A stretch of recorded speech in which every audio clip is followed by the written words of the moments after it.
This is a exciting topic and exciting amendment for Florida. The agenda for today is I will basically introduce the speakers. We'll have a presentation by George Cavros of the Southern Alliance for Clean Energy Action Fund, and then another second presentation by Tom Carlson from EDF Renewable Energy. And then we'll turn it over to Alyssa Schaefer from Southern Alliance for Clean Energy that will talk about actions you can take as an individual. And then we'll open it up for questions and answers. Feel free to go ahead and put your questions in the question box throughout if you want to remember it, and we'll have someone repeat them at the end. So the voice is on the phone today. You've met me, Sarah Bourne, Director of Policy and Programs at U.S. Green Building Council, Florida nonprofit chapter. Then we'll have George Cavros, who's a Florida energy policy attorney from Southern Alliance for Clean Energy. We'll have Tom Carlson, Manager of Regulatory and Legislative Affairs from EDF Renewable Energy, and Alyssa Jean Schaefer, who's the Solar Communication and Policy Manager for Southern Alliance for Clean Energy. So I'm going to switch slides here real quick. Get that started. So George, you can take it away. Great. Good afternoon, everyone. And thank you for the opportunity to talk about one of my favorite subjects, solar power.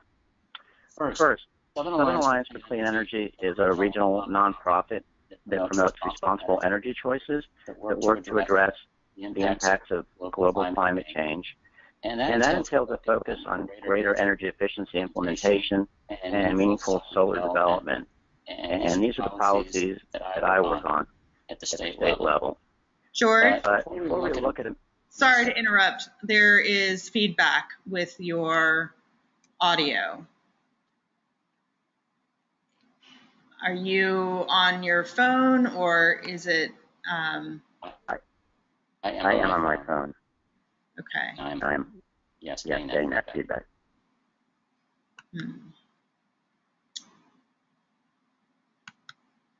Let's see.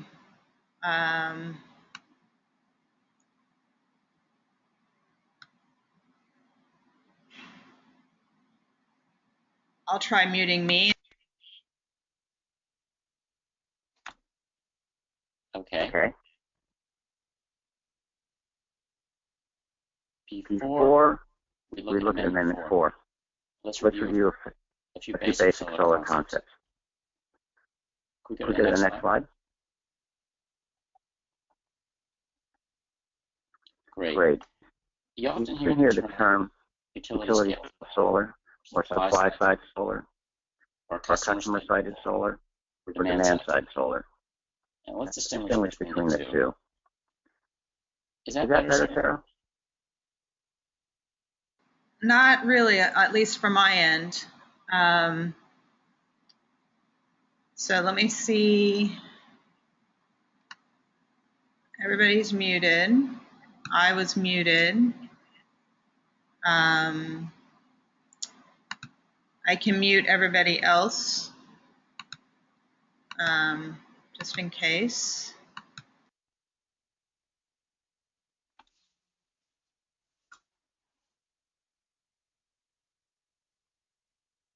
Okay. Let's try it now. I'm still getting a bit of feedback still.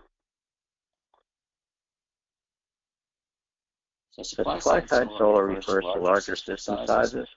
All the power that it generates is provided to power companies, which is the power company's transmission system. If the solar system is owned by a non-utility or a third party, it sells that power directly to the power company through a power purchase agreement. The other element is demand-side solar. It's a solar power system on a customer's property, also referred to as behind the meter, or customer-sided solar.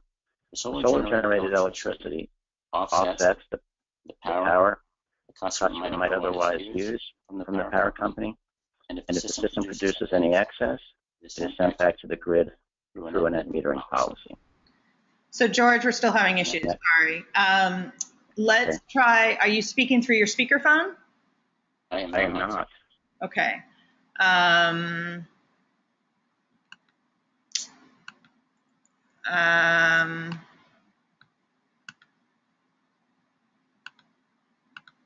Sarah, what do you think? Should she call back in? What do you recommend? George, I would go to the audio in the control panel. You'll see there, it's the fourth little gray menu from the bottom, and go back to your computer audio and try that. Sorry, folks, we want to make sure you can hear this. This is really good information, so just bear with us while we figure this out. You know what? How is this? Because I just shut off my computer audio. That's great. That's much better. Okay. Let's give that a whirl. Sorry about that. Okay, great. Let's move over to the next slide where we discuss net metering. Great. So net metering allows residential and commercial customers to generate their own power and send any excess electricity back to the utilities grid. Policies will vary from utility to utility, but the large investor-owned utilities, their net metering policies are governed by Florida's net metering rule, which provides in part that their net metered systems can be up to 2 megawatts in size, and every excess kilowatt hour that's generated gets a 1-to-1 credit, so it's rolled over to the following month. And if there's any excess at the end of the year, the utility will write you a check at their wholesale rate, which is approximately 3 cents a kilowatt hour, depending on the power company. Now, the system must be on the customer's property, and the rule does allow leasing of equipment as long as the contract is not structured as a retail purchase of electricity. So it can't be based on the system's output. Next, please. So what is Florida's solar potential? It's actually very good. We have a good solar resource. It's not quite as good as the desert Southwest, but it has the best solar resource east of the Mississippi River. And according to the National Renewable Energy Laboratory, Florida has the third best rooftop solar potential in the U.S. So Florida clearly has the solar resource to be a leader in solar energy development. And next slide, please. So here's some solar trends. As solar costs have dropped, solar has really scaled up. The cost of solar has dropped dramatically over the last decade, some 80%, and with that drop in price has really come some significant solar development. Large-scale solar systems now produce power at a lower cost than conventional power plants, with utility-scale power purchase agreements now being signed anywhere from 3 cents to 5 cents a kilowatt hour. In the first quarter of 2016, solar accounted for 64% of all new electric generating capacity brought online in the U.S. And in the first quarter of 2016, the U.S. hit 1 million solar installations. And what's really exciting is that it'll hit 2 million installs in just 2 more years. Next, please. Great. So here are the Florida solar by numbers. Florida has about 9 million electricity customers, but it has less than 12,000 rooftop solar systems. And by contrast, New Jersey has over 43,000 solar rooftop systems with half the population and less sun. So that's a rooftop solar criteria. And as you can see at the bottom bullet there, Florida ranks 17th in total megawatts of solar installed in 2015. So Florida ranks far behind the leaders in total megawatts as well of installed solar, even though it has one of the largest electricity markets in the country. Next slide, please. So if you're looking for Florida on this pie chart, you won't find it. It is not among the leading states. In fact, our neighbor to the north, North Carolina, is significantly outpacing the Sunshine State in solar development. Next slide, please. So I listed several barriers here to solar power in Florida, and let me run through the first one really fast. As it relates to rooftop solar power, the prohibition against any entity other than the power company selling solar-generated electricity to a a retail customer in Florida is a roadblock.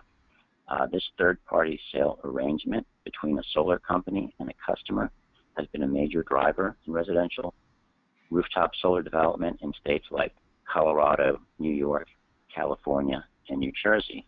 So third-party sales directly to a customer is prohibited in Florida, and that's in part because of the definition of a utility in Florida statute. It states that it's a legal entity supplying electricity to and for the public within the state. And, that there was a Florida Commission interpretation of that law, and that was challenged at the Florida Supreme Court, and the court upheld the Commission's determination, finding that the sale of power to even one person constituted a sale to and for the public. And, there was a very popular solar ballot initiative. It's actually still going on, Floridians for Solar Choice. And some of you on this call may have actually been engaged or volunteered in that petition drive. That was a ballot initiative that would allow third-party sales of solar-generated electricity directly to a retail customer. Now, it didn't gain the number of signatures needed for the 2016 ballot, but it is eyeing a run for 2018. Now, Florida solar is also impacted by burdensome property taxes, and Amendment 4 would remove those taxes. So what does Amendment 4 say? Next slide, please. So the title of the amendment is Solar Devices or Renewable Energy Source Devices, Exemption from Certain Taxation and Assessment. So Amendment 4, in a nutshell, will lower the cost of solar power by exempting the value of solar equipment from certain property taxes. Those taxes are both the tangible personal property tax, and it will also exempt the value of solar systems from the assessed value of real property. So, what you need to know in the body of the amendment is that the term renewable energy source device includes solar systems. Ad valorem means a tax rate that's applied to a base. It exempts solar systems from the tangible personal property tax. The tangible personal property tax is a non-real estate property tax. It's assessed on commercial and industrial solar systems. It's also assessed on companies that lease solar systems in Florida. These companies might lease solar systems to residential customers, and the cost of that tax is passed on ultimately to the customer. Additionally, the amendment precludes solar systems from increasing the value of a property when the county property appraiser assesses it for the real estate tax. So that exemption currently exists for residential property. It would extend it to commercial property. So said in another way, if you put solar panels on your roof and you're a commercial or industrial property, it will not raise the assessed value of your property. Lastly, the exemption from these taxes will last for 20 years, and that's enough time to allow solar to become a meaningful resource in Florida's energy mix. Next slide, please. So this is why the exemption from taxes like the tangible personal property tax is so important, and I'm going to provide a very simple example here, perhaps overly simplistic, but I think it'll get the point across.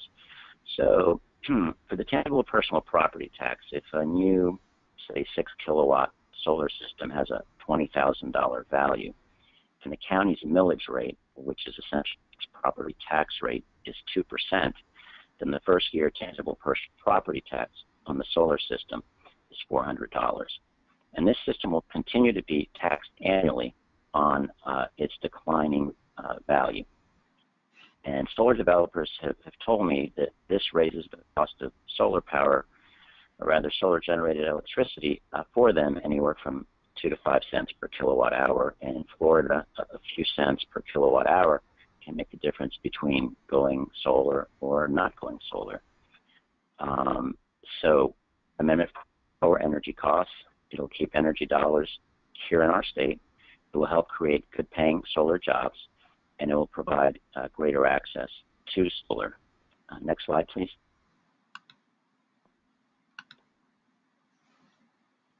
So how did it get on the ballot? The sense is that the legislature had to act affirmatively on solar power due to the excitement around the Floridians for Solar Choice initiative that I mentioned earlier. And the Florida Constitution provides that amendment to the Constitution may be proposed by joint resolution agreed to by 3/5 of the membership of each house of the legislature. And a House Joint Resolution 193 was the vehicle that got the amendment on the ballot. That passed unanimously, and then a companion bill set it for an August primary election, and then the Division of Elections gave it its Amendment 4 number. So Amendment 4 has over 200 endorsements. It's got a broad coalition of support spanning the political spectrum. And next slide, please. Now, it's important not to mistake Amendment 4 in August with Amendment 1 in November. The ballot initiative in November is more controversial. It's bankrolled primarily by the state's big power companies and outside groups. A host of environmental, clean energy, and civic groups have already announced opposition to the amendment, primarily because of the last provision of the amendment, and I have it underlined there. Essentially says that it is to ensure that consumers who do not choose to install solar are not required to subsidize the cost of backup power and electric grid access to those who do. And the concern is that the power companies will use the last provision as a pretext to impose costs on solar customers. So please don't mistake Amendment 4 in August with the November solar ballot amendment. Okay, and my colleague, Alyssa Schaefer, will tell you what's next up for Amendment 4 and how you can get involved. Thanks, George, and hopefully everybody can hear me okay. Sarah, if I start to echo, feel free to stop me. But as George mentioned, now we're looking at what is next for Amendment 4. Today is the 16th, Election Day is the 30th, which means we really only have a few days. I mean, it's less than 2 weeks at this point before the decision is made at the end of Election Day on August 30th. Early voting has already begun in many counties, and in the rest of the counties it'll start next week. Vote by mail has already started, so we're really in crunch time and actually getting people out to vote.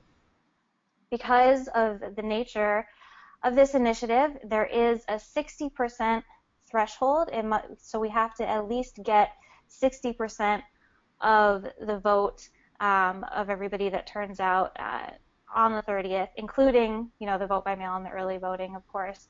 So that's the goal right now. And if you look at this slide, this basically just shows what it looks like on your ballot.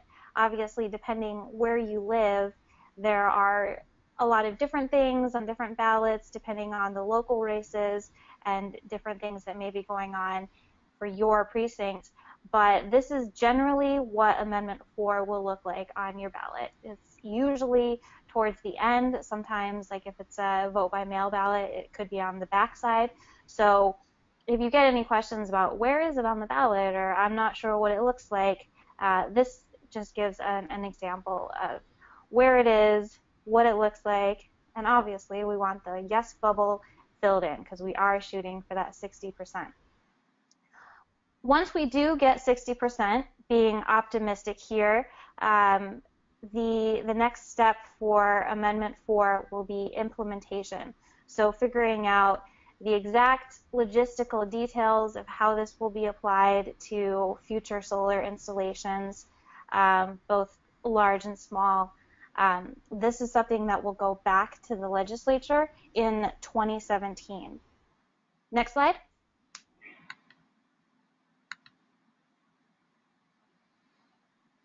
As I mentioned, there are several ways that people are currently voting for solar, and this is a good thing for you to remember as you're talking to people at your company, your friends, families, neighborhoods, community associations, whatever you're personally involved in. Making sure that people know that this is on the ballot now, and there's many ways that people have already voted and can be voting in the next several days before August 30th. One of the simplest, and we still have a few days to do this, is if people want to vote by mail, if they can't be bothered to make it out to the election, maybe they're traveling, have a really busy schedule, they can go to floridasolarvoter.com and verify their voter status, as well as request a vote by mail ballot. It's a very simple thing to do. And as I mentioned, we still have a few days left where people can do this. Obviously, the closer you get to the election, you start to run out of time to get something in the mail and then mail it back in time for your vote to be counted. But there are still a few days left for people to do that. Also, I mentioned early voting. In some counties, this has already started, and for the rest of the state, it will be starting next week. So especially for a primary, if you go to an early voting location, there's hardly, some of the reports that I've gotten so far for the places where early voting has already started, there's been zero wait. So it's very simple, very quick. You just have to look up on your individual supervisor of elections where your early voting location is, and then just take a few minutes, pop in, cast your vote, yes on 4. And then, of course, August 30th, this will be the final day that all of these votes for solar can be cast.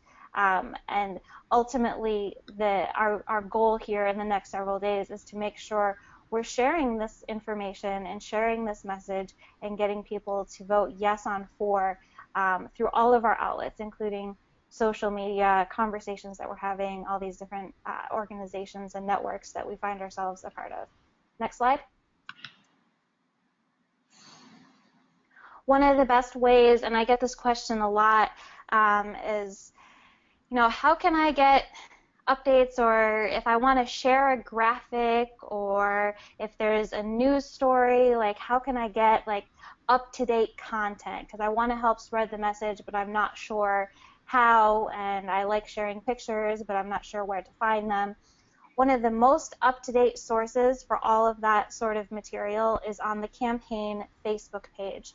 So you can see the screenshot if you're trying to find it. If you go to the search bar and literally type the way it's displayed there, yes for solar, and that's the number 4, that will bring you to this page. So you want to make sure, first of all, that you like the page, and then the second step that I would suggest is after you like the page, there's a little drop-down menu. There's that arrow that you can click, and you have a couple options. You can either select See First, which I have circled on this slide, or you can also select to get a notification when there's a new post. And anytime there's a new post, whether it's a graphic or a picture or some other video or whatever the news story is, definitely feel empowered, feel free to share that image. If you're sending out an email blast, you're more than welcome to use any of the content that we put on this page and just copy it and paste it into whatever you are sending, whether it's an email blast or just a personal email, or you're trying to explain to somebody what Amendment 4 is and why it's important. There's new posts on this page every day, usually several times a day, and I highly recommend it as a source for new and relevant information. So that's a way that you can always make sure that you're seeing when we post, because there's so many things on Facebook where a lot of times if you're not actually subscribed to either see it first or get a notification, it might get lost in your feed, so I would recommend doing that. Next slide. And of course, I can't say it enough. I sound a little bit like a broken record, but we need you all to help spread the word. I mean, I think, when we have webinars like this, sometimes it can be a little bit like we're preaching to the choir, because all of you that have taken the time to call into this webinar and really learn about Amendment 4 and learn about what's going on, you all already know the importance of Amendment 4 and why this is such a big deal for giving more people access to solar energy in the state of Florida. The next step is what is really key. It's all of us on this webinar today taking the initiative to spread the word to everybody who's not on this webinar, to people that don't work at a solar company or aren't in a nonprofit or don't focus on clean energy on a day-to-day basis. Those are the people that we need to make sure that we're reaching through our networks. So there's a few different ways that we can be doing that in the coming days. As I mentioned, with literally just a few days that we have left to do this. So I mentioned on this slide sending an email blast. This can be to your friends and family, if you're part of a homeowners association, if you have a mailing list through your company, if you have a friend that's running for office, any office, it can be a local candidate all the way up to Congress, they're sending out email blasts several times a week at this point, trying to explain their position and what they are endorsing as candidates. That's another great place to get information about Amendment 4. Really, any email list that you have that you think would be responsive to understanding something that is on their ballot that they're going to be voting on in the next few days, send an email blast. And we have sample language available for you, and as I mentioned, you can also use any of the language that you see on the yesonfor.org website or on our social media, and literally copy and paste, maybe personalize a little bit, and send it out, help spread the word. Also, you can hand out palm cards, whether this is at events, like if you have an event happening at your business, or maybe you're part of a community organization and you have a meeting coming up in the next 2 weeks, just bring some palm cards and pass them out to people as you're doing your normal networking. Also, as I mentioned, since voting has already started, there's a kind of unique opportunity that we have here in the last 2 weeks to actually spread information at the polls themselves. So as long as you're 100 feet away from the entrance, this is very common actually to have people campaigning for an issue that's on the ballot as voters are actually walking in to cast their votes. This is it's very valuable at this point. It's a high value place to be spreading the word, because you know that literally 2 seconds after that, maybe not 2 seconds, 2 minutes perhaps after that person sees you with a palm card or a Yes on 4 sign, they're going to be looking at Amendment 4 on the ballot and literally casting their vote. So that's another option to help spread the word. And also, if you're not able to actually get out to an event or to the polls to volunteer, maybe you just already did the vote by mail, you can help make phone calls. We have phone lists of people that have indicated that they are a primary voter, and we have a script available that you can use. And if you just email us, you can get this information, and we'll walk you through how to help make these phone calls. And it's very simple, very straightforward. But this is another way, as we have these last few days, it's a very targeted way to outreach, because we don't want people to feel like they're wasting their times. One of the ways that I'm suggesting people help with phone banking, specifically if your company is like an endorsing company, you can have a few of your employees just get together for an hour or two, maybe around lunchtime or in the afternoon. You could even do like a happy hour, totally up to you, and just let us know, hey, we're going to have 3, 4, 5, 10, however many people it is, making phone calls. We'll get you a list depending on how many people it is. We'll send you the script, and you can just knock out several hundred calls pretty quickly. The other thing, there's some other creative ways that you can help spread the word that I don't necessarily have on this list that I want to also mention. You'll see these on our Facebook page. One is it's called a thunderclap. This is going to be happening on Election Day, and what it is if you join the thunderclap, which the link is at the top of our Facebook page, you will basically give this thunderclap app an access to your status, and it'll automatically post a status on Election Day that's encouraging people to head to the polls and vote yes for solar, or yes on 4. and we want to make sure that we get as many people participating in that as possible so that on election day this becomes something that is trending on social media, whether it's on Facebook or Twitter. People are going to log in and they're like, oh yeah, today is election day, I need to go vote yes on Amendment 4. You can also add a Yes on 4 sticker to your profile picture through an app which is called Twibbon. I don't come up with these names. Between Thunderclap and Twibbon, there's always some sort of funny name. But anyways, to add the Yes on 4 to your profile picture, again, the link is on our Facebook page. Just takes a minute to set it up, and you'll still have your normal, wonderful, smiling face profile. There will just be a little sticker on it which will say vote yes on 4. So it's a way to kind of donate your profile picture for the next couple weeks to the cause to help spread the word. We also have a bunch of yard signs. These have been going very quickly. They're very popular. We have yard sign distributions spread throughout the state. If you go to yesonfor.org and click on the signs link up at the top, there's a menu there. You will be able to see all the locations that we have and see one that's close by to you. I do recommend giving them a call before you go, like if you're going to try and stop by and pick up some signs, just because they are going so quickly. You want to make sure that they still have some left. A lot of the signs at this point are being put up at early voting locations, so actually at the polls.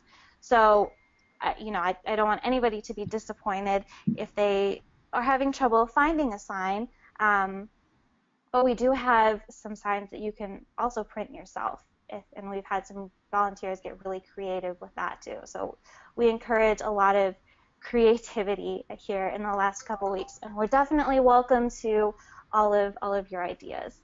Last thing before I hand it over here, you can submit a letter to the editor or an op-ed to your local paper. Letters to the editor are very simple to do because they're very short. It's usually under 200 words, and some papers actually prefer them to be closer to 100 or 150, which, if it's been a while since you've counted how many words are in a paragraph, that's literally, maybe 5 sentences, depending how long your sentences are. So it's very straightforward, and we're happy to help if you're not sure how to explain something about Amendment 4. But what I've seen a lot of people do and have good success with is just go to yesonfor.org, where you have the basic explanation of the amendment, and you can use that language and maybe put in 1 or 2 sentences to personalize it to you, to your area, and then submit it to your local paper. If you're interested in doing a longer op-ed, I'm happy to work with you on that as well. An op-ed is basically a longer letter to the editor, which is also kind of an opinion piece, so it's more like a short article.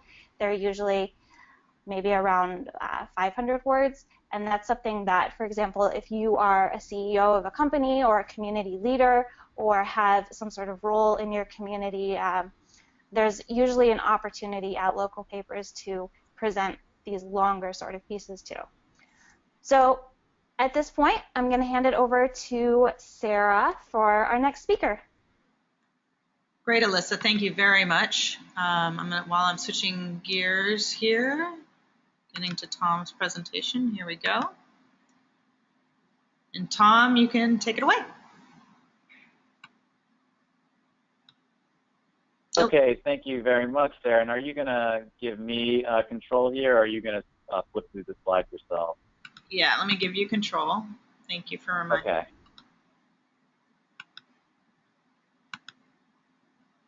You should see it. Yes, just one moment. Okay. Let's see here.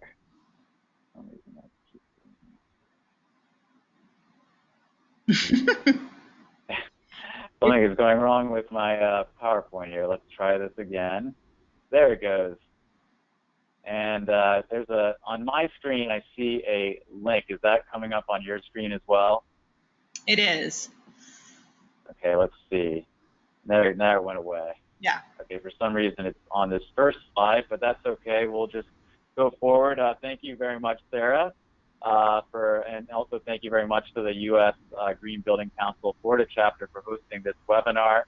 Again, my name is Tom Carlson, and I manage regulatory and legislative affairs for EDF Renewable Energy, and I'm very pleased to be with everyone here today to talk about Florida's Amendment 4 and what it means for solar development in the Sunshine State. And let me pause and just make sure, am I sounding fine, coming through loud and clear? You are. Perfect, perfect. Okay. So going on to the next slide here, just a little bit about EDF Renewable Energy. So EDF Renewable Energy is a leading U.S. independent power producer with over 30 years of experience in the renewable energy industry. We develop wind and solar projects as well as biomass, biogas, and battery energy storage projects. And I'm going to go fairly quickly here, so make sure we have time for questions. And let me make sure I can flip to this next slide here. You should just click, and it should advance. Yeah. Okay. There it goes. Let's. Okay. Just a little bit of a delay there, but that's okay. We are involved throughout the value chain for developing and operating renewable energy projects, beginning with origination, which is evaluating sites and choosing the best sites to develop for wind, solar, and other projects. We also manage the development of projects from start to finish, the sale of either the projects themselves or offtake agreements or power purchase agreements to sell the power from projects. And once that's completed, we then manage the construction of projects, and once they're in operation, we also manage the operations and maintenance of projects throughout their life. So really, throughout the cycle there, we are involved. And this timeline here at the bottom it shows that we've been around since 1985. The company started as an operations and maintenance company and has evolved over the last 30 years to be a leading renewable energy developer and provider of operations and maintenance services.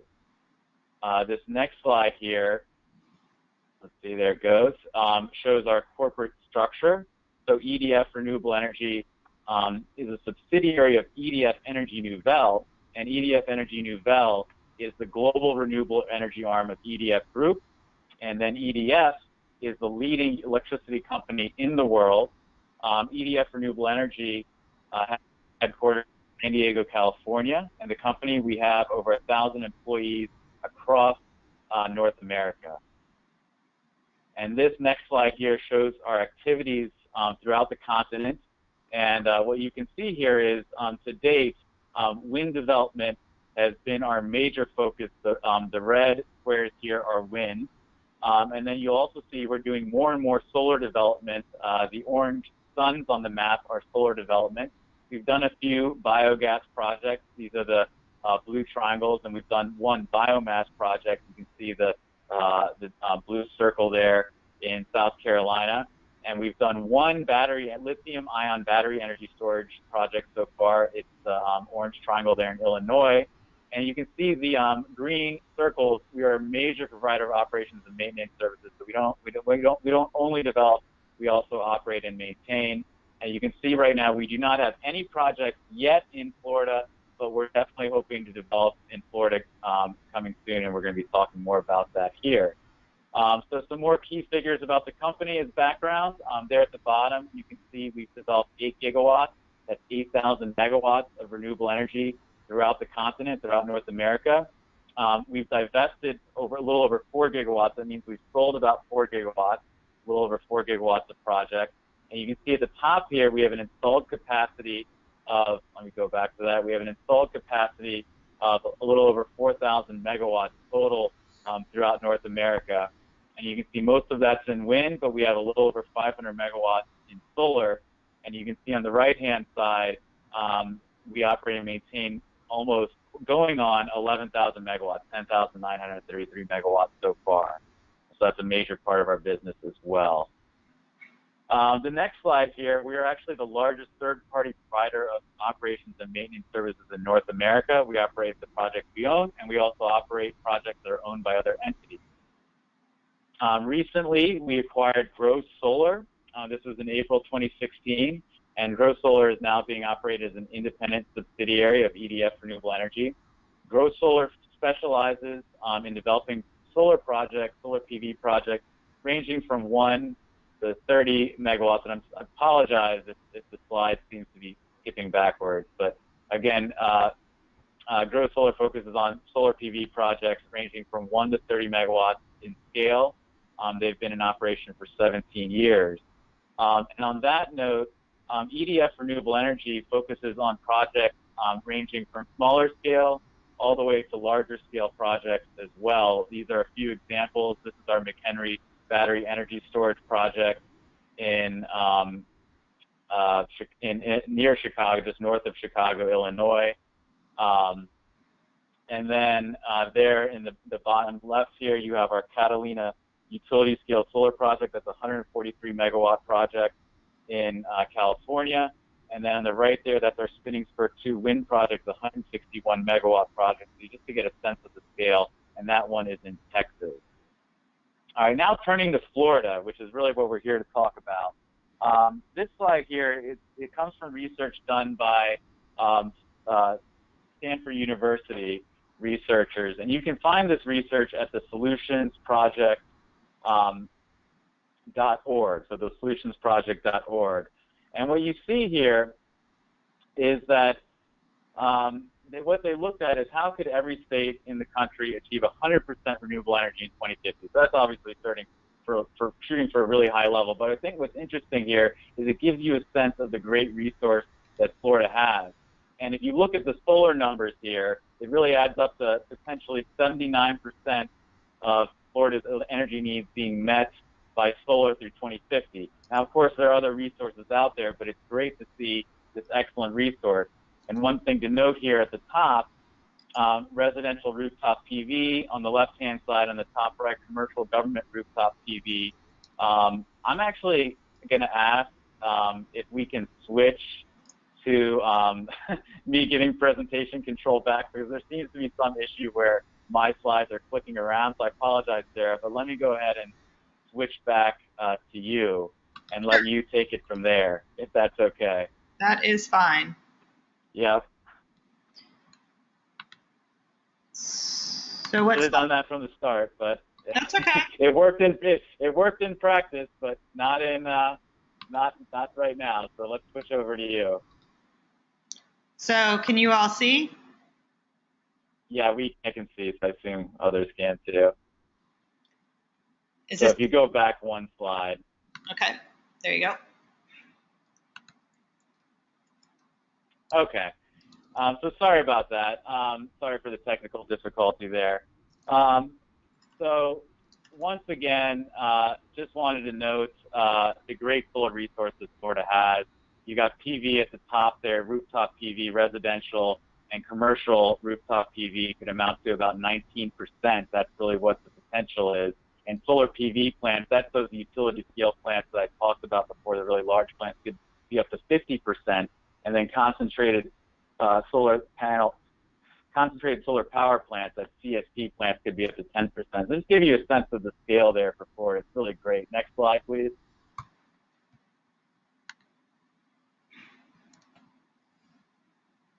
Okay, and these next few slides come from the Solar Energy Industries Association. That's SEIA. It's a trade association for solar companies of 1,000 member companies across all 50 states. I currently serve as chair of the Southeast Committee for SEIA, and the Southeast is really the up-and-coming area of solar in the United States. Next slide, please.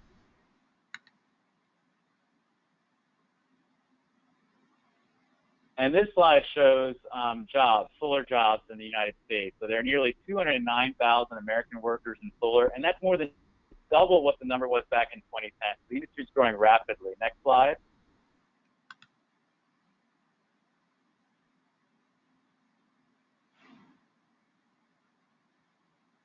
And this is a slide that George also had, but as we've seen development increase, you can see since 2009 to last year, development has increased rapidly, more and more solar projects, and as that's happened, the prices of solar has fallen. It's actually fallen 80% since 2009. Next slide.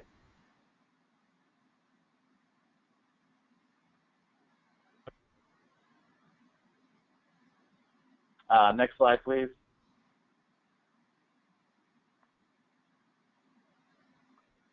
Oh, great. And you saw this slide as well. This shows the top 10 states for solar installations. You've got California in the lead, and North Carolina, Arizona. And I'm sorry, can you go back one slide?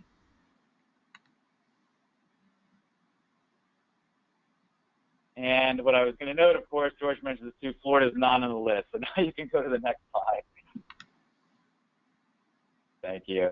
So Florida, it ranks third in the nation for rooftop solar potential, but it's currently 14th for solar installed, about 287 megawatts of solar installed so far. That's enough to power 33,000 homes. And there are 456 solar companies in the state. And that number is just going to grow as more and more solar gets developed. Next slide, please.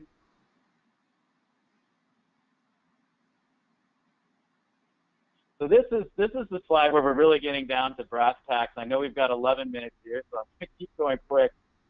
So this slide comes from SEIA, and it shows the price of solar energy in Q1 2016. And what they did is they did a model, and they looked at the current estimated typical prices nationally for solar. And you can see on the left-hand side, they looked at residential, that's small residential solar prices. Those are smaller scale projects. The middle bar is commercial solar projects. And then the bar on the right is the large utility scale project. And you can see as you reach higher and greater economies of scale for larger projects, the price of solar does come down. And I want to stress that these are the capital costs only. This is what it costs to develop a project. But there are other costs that are factored in, such as operations and maintenance, asset management, and also property taxes over the life of a project. So this slide here does not show those ongoing costs, such as property taxes, that also have to be factored in. But just using these capital costs here to give some examples, a residential average 6 kilowatt system in the United States using this typical pricing comes in at about $19,000. In the commercial scale, about a 200 kilowatt commercial scale system, which would cover, for example, like a school rooftop, that would come in right now at about $378,000 with these prices. And then finally, a 10 megawatt utility scale system. So that's kind of a smaller utility scale system, but 10 megawatts still substantial, very substantial. That would come in with these prices at about $12.4 million. And these are, again, capital costs. And I should note that Florida has a great solar resource, so the cost in Florida for capital costs could be even lower than these, given the great resource. And the reason I really want to pause on this is that, again, these are just capital costs, and renewable energy project developers and project owners have to factor in other costs, such as operations and maintenance, and also property taxes over the life of a project. And these property taxes can vary from jurisdiction to jurisdiction. So how this works is renewable projects are assessed at a certain value, and then they have to pay an annual property tax based on that value. So that assessed value of the project will depreciate over their useful life, but still, throughout that life, project developers have to pay property taxes.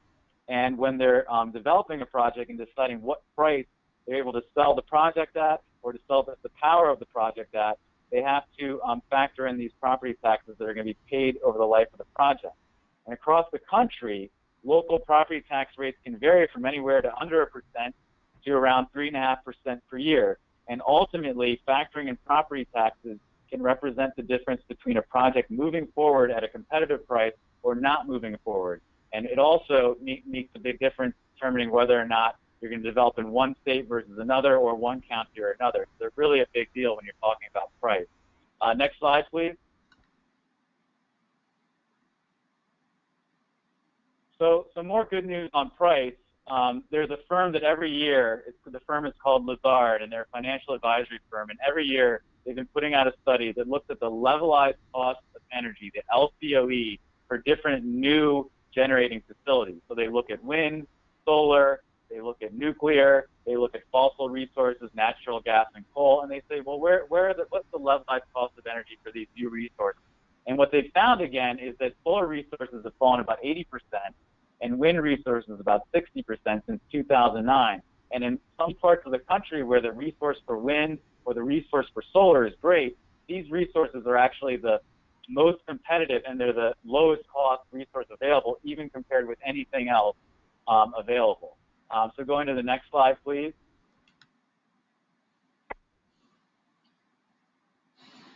So the costs are coming down, and we've talked about in Florida, Florida is a great resource. The other major factor beyond resource is the state's energy policy. And, you know, policymakers can do a lot to either remove barriers and also realize the value of renewable energy sources.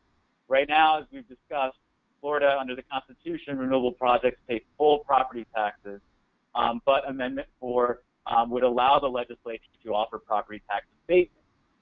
Currently, paying full property taxes, it results in very high initial taxes, which decrease over time as the value of projects appreciate, but ultimately these taxes ultimately increase the cost of solar energy. Next slide, please. So what I wanted to note here is many other states in the country offer property tax abatement for renewable resources, and then what they do is they use what's called payments in lieu of taxes. And states that do this include South Carolina, Kansas, Massachusetts, New York, Ohio, and others.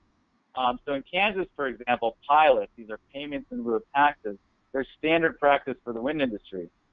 And what payments in lieu of taxes do is they give project host communities that host projects, they give these communities flexibility in structuring a payment in lieu of a tax that can benefit the host community and also decrease the cost of energy versus paying full property taxes. So property tax abatement and payments in lieu of taxes have enabled wind energy to flourish in Kansas, for example, while also generating substantial revenue.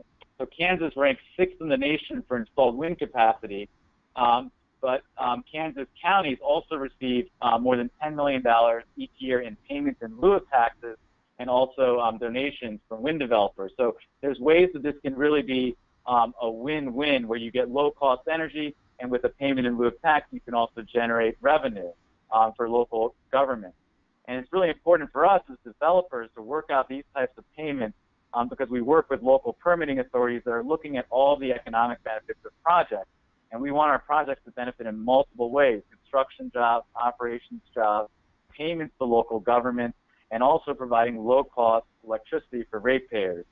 So this is all part of making sure we have good community relationships wherever we go, because we want to continue to develop great projects in Florida and elsewhere. So next slide here, and this is the last one. And I'm sorry that we're getting close to the hour here, but do look forward to the questions. But just want to note again, Amendment 4 on the August 30th primary, I understand early voting has started. If 60% yes vote is achieved on Amendment 4 in the primary, this will enable the legislature to offer property tax abatement for renewable energy, including solar power. And ultimately, this is going to mean lower cost solar for Florida and also more solar projects moving forward. And as was mentioned before, there's various sources. You can go to yesonfor.org.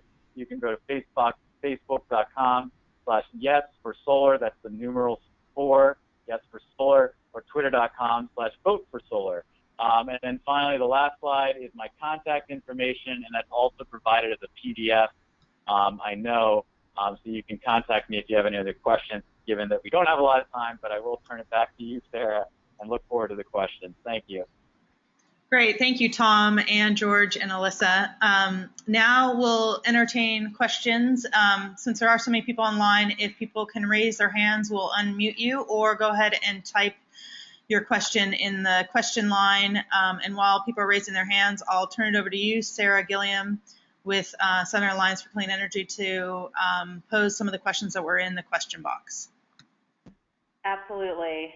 Thanks, everybody. What a great presentation, and what an exciting time for Florida. I live in North Carolina, so I'm honored to be a part and watch all of this action going on in the Sunshine State. So the first question that came in asks, what is the easiest way to explain Amendment 4 to my friends very quickly? And I'm going to let Alyssa take that one. Thanks, Sarah.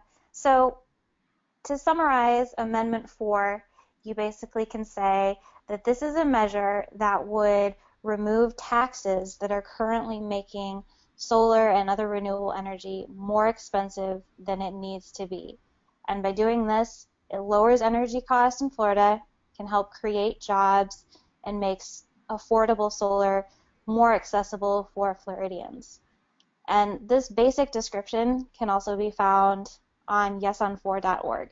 So if you want a quick refresher on those couple sentences, just head to yesonfor.org. Awesome.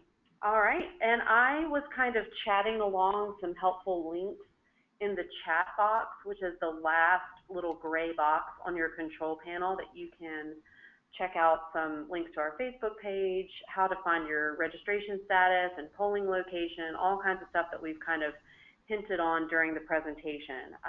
Okay, so next question. Best way to get involved right now? Seems like you have a lot going on. What's the most strategic use of my time? Alyssa, maybe you want to take that one too? Sure. So the most strategic use of your time will depend, first of all, where you live, and second of all, what you're able to do. If you live close to a busy polling location, one of the most important things and strategic things that you can do over the next couple weeks is spend, whether it's like an hour in the morning or after work, you know, at those higher traffic times at the polls, just spending time there with a sign, with brochures, telling people, hey, vote yes for solar, it's towards the end of your ballot, and literally just spreading the word that way. That's very impactful and it's very important. If you're not able to do that, or if you live in an area that doesn't have a very busy polling place, I would say that phone banking to primary voters is also very strategic and very effective. So let us know if you're interested in doing that, and we'll get you information. And then the third option, if you're not interested in doing either of those, would be writing a letter to the editor, or spreading the word by emailing your own networks. So that's kind of how I would categorize them from priorities at this point. All right, great. All right, so next question. We've had a couple come in about the opposition to Amendment 4, so I'm going to kind of bundle them together. Who are the opponents? What are their arguments? And how can we be prepared to respond to those points? Alyssa, you're probably best on the ground. Why don't you take this one too? Sure. So as far as opposition to Amendment 4, it's important to remember that this is largely unopposed. Amendment 4 was passed by the legislature unanimously in the spring. Over 70% of people in Florida want more affordable solar, want access to good solar policy. So this is largely supported throughout the state.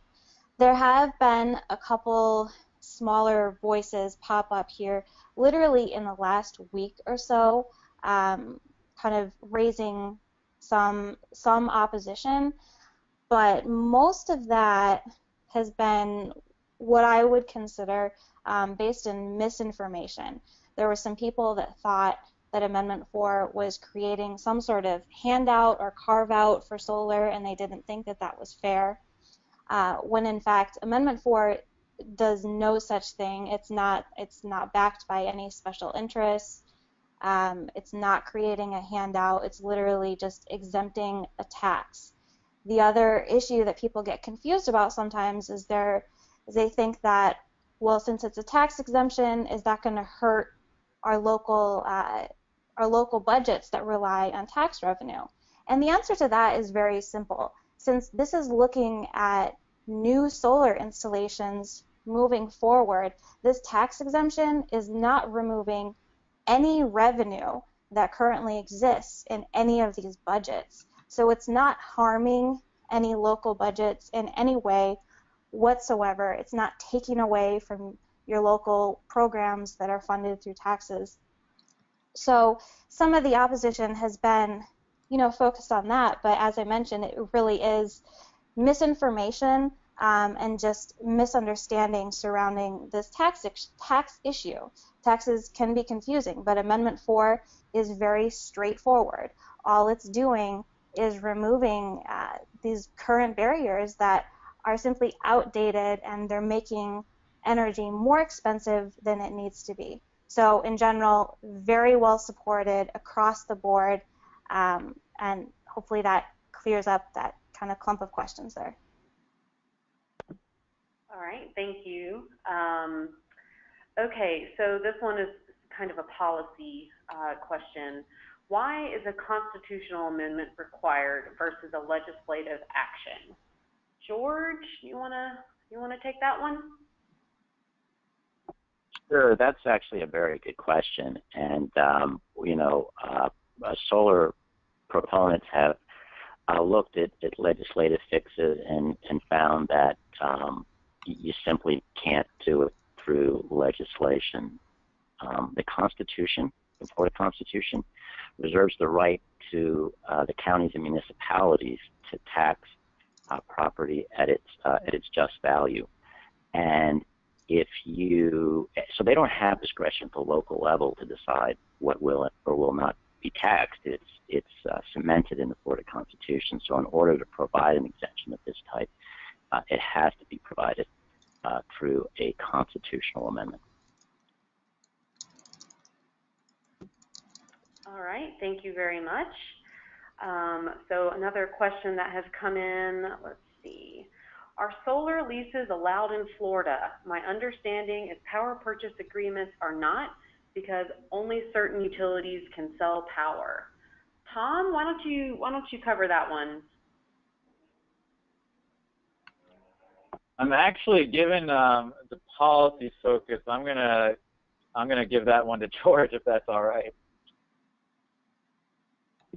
All right, George, take it away.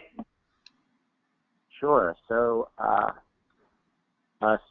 again, we made that distinction between supply-side solar and demand-side solar at the beginning. So, a solar developer can build a project and provide power to the power company through a power purchase agreement. Now, if you go down to a more granular level and look at rooftop solar, the power purchase agreements or third-party sales directly to customers is prohibited in Florida. That's what the Floridians for Solar Choice ballot initiative was trying to change.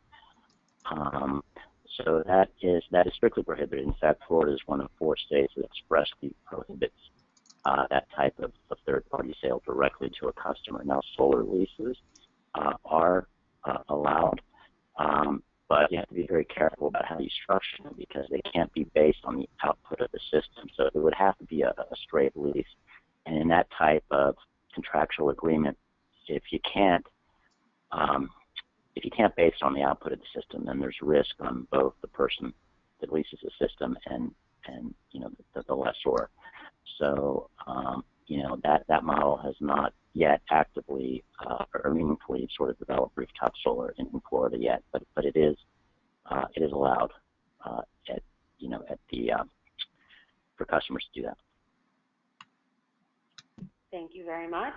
So we've had quite a few people ask if the slides and presentations are going to be made available. We have recorded today's session, but you can actually get the slides right now. We have them available in the handouts section on your control panel. So if you just look for the handouts, you'll see 2 PDFs. You can go right there and download today's slides. And then, like I said, we did record today's session, and Sarah Boren, I'm hopeful we'll share that after the fact too, but they are already there for you. Just go ahead and download. We did get one question about the Yes for Solar Facebook page and how you can find the sticker and the thunderclap. Alyssa, would you mind answering that question? Sure. Yeah. So we'll make sure that they're towards the top of the page, but if you go to, and I'm going to go there right now so I can tell you exactly where they are. Alyssa, do you want me to give you presenter status and you can show us online? Or is that too complicated? Let's not do that at the moment, just because that's probably not going to be the easiest for people to see. But if you go to, if you're on Facebook and you search Yes for Solar, that's all one word and it's the number 4, go to Facebook, that is our page, and you'll be able to see all of our posts. And if you scroll down, and as soon as we wrap this up, I'll make sure that the Thunderclap is right up at the top of the page again so that it's easily accessible, as well as the Twibbon. I went ahead and put the Thunderclap link right in the chat box, so you can go right to that, and I'll do that with Twibbon here too after I get up this next question. All right, so we have a question. Can citizens invest money in the solar companies that want to come into Florida? Do we know which companies want to sell solar in Florida? I'm thinking maybe Alyssa or Tom might be best to answer that one. So the question is, which companies want to come into Florida in terms of selling solar? I want to make sure I'm understanding that. Yes. And then the first part of the question, can citizens invest money in the solar companies that want to come into Florida, and then which companies want to come to Florida? Gotcha. Well, in terms of individual investments, I mean, that's always, you know, a case-by-case basis made between, you know, you and your financial advisors, whoever those may be. And so we can't really advise on that. But in terms of the solar industry in Florida in general, the biggest thing, and looking, you know, nationally at the options of bringing more jobs in the state of Florida, the biggest thing I'll say there is that there is an incredibly high amount of untapped potential in the state of Florida right now. I mean, less than 1% of our current energy is coming from solar, and we have a lot of solar companies here that are, you know, installing and doing their development projects already. But if we get things like Amendment 4 passed and continue to advance the solar industry and making it more accessible for more Floridians, the potential is enormous. I mean, if you look at the solar industry nationally, they're adding jobs at a rate 12 times higher than the overall economy. So once we get better policy in the state of Florida, what I would expect to see is, first of all, the companies that are already within the state have a lot of potential to expand and to add more employees and do more projects. You know, they're already based here, and I've talked with a lot of solar companies that feel this way and are looking forward to being able to expand and to hire more teams, and as well as other companies that would like to be in Florida because of the huge market potential, but because of the current policy, it's not currently economical for them to make that expansion. So once we do get good policy and continue to make this more of an attractive business environment, I would expect that we would see both. And again, on specifics, you know, as far as which companies and what that investment potential looks like, I don't think that we can get into those specifics on this webinar, but there's a lot of really great research to be done in that area, and I'm really excited for the future of the solar industry in Florida. Yeah, this is Tom, and I would just, you know, add to that that the solar industry is an incredibly competitive industry. You know, everyone is competing to develop, you know, the best and lowest cost projects, and then you've got manufacturers competing to manufacture the best and most cost efficient and effective solar panels. And if you're just interested in learning more about the solar industry and solar companies, I would definitely offer the Solar Energy Industries Association. That's SEIA, SEIA, and you can go to SEIA.org. There's about 1,000 member companies of SEIA right now throughout all 50 states, and you can learn more about the solar industry and solar companies there as well. And this is Sarah Boren with USGBC Florida. One of the reasons USGBC Florida got involved with this is with Florida's new energy code, we want as many tools and choices available to reach the highest energy efficiency, and obviously solar and renewable energy is one of those tools. We also liked that there was a strong market signal with this policy of 20 years. It provides certainty and kind of a nice signal. And obviously we're very pro-business, and we like the growth in this sector, and we see a ton of potential.